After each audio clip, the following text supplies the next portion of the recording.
मात्र 250 रुपया। आसाम की चाय पूरे देश को जाती है, विदेशों को जाती है। क्या कहेंगे? प्रधानमंत्री मोदी जी आते हैं, मिलते हैं, पूछते हैं कि 250 रुपया मिल रहा है, लेकिन उसके बाद कुछ बोलते नहीं है। क्या कहेंगे आप? नहीं, देखिए, मैंने अपने वक्तव्य में यही कहा ही है। जिस चाय को पीने के बाद हम लोगों को सबको आदत है, अगर कहा जाए तो सुबह उठ करके हर कोई चाय पीता है, और कहीं ना कहीं हमारे चाय अलग अलग हिस्सों से आती है, लेकिन जो सबसे ज़्यादा प्रमुख है वो असम की चाय है।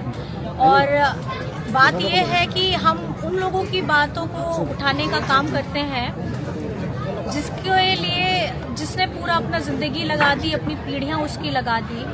आज उससे ही मेहताना 250 रुपये प्रतिदिन है, और हाल ही में मैंने कुछ सुना कि कुछ रुपए 20-30 रुपए बढ़े हैं, वो भी घोषणा हुई है। तो मेरा ये सवाल है कि बात 20 या 30 रुपए की नहीं है। आप मेहनत को तो आकलन कर ही सकते हैं। जिस चाय बागान के वजह से, जिसकी खुशबू सिर्फ देश नहीं पूरे विदेश में फैली हुई है, और हम बड़े गर्व से कहते हैं कि हम उस भारत देश से आते हैं जहां की चाय पूरे विश्व में मशहूर है।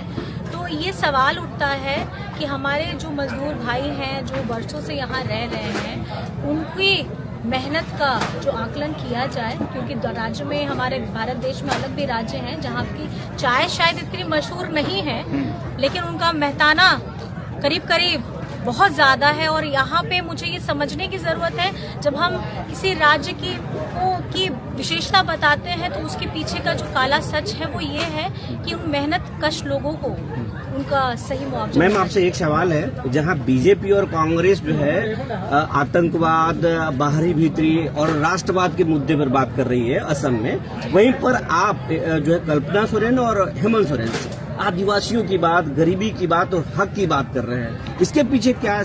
देखिए, कहा जाए ना कि आदिवासी समाज, दलित, गरीब, गुरबा, मजदूर, किसान, हमारे अल्पसंख्यक लोग, ये लोग कौन है जिनके द्वारा काम लिया जाता है, लेकिन उन्हें उनकी उचित सम्मान, उनका पहचान, उनका अधिकार नहीं दिया जाता। और ये ऐसे लोग हैं जो एक राज्य का आधार है। आज चाय बागान का अगर आप अर्थव्यवस्था की बात करेंगे तो इसका आधार कौन है? यहाँ के मजदूर लोग, चाय बागान में काम कर रहे लोग, और जिनके आज आप देखते हैं जब बड़ी बड़ी बिल्डिंगें बनती हैं, मजबूत बिल्डिंगें बनती हैं, वो बनती किसके द्वारा है? मजदूरों के द्वारा। तो जब उन चमकते हुए शीशों की आप बात करते हैं, लेकिन उनका जो अंदर में भीतर का सीमेंट, छड़, गड्ढा खोदना, वो काम किसने किया?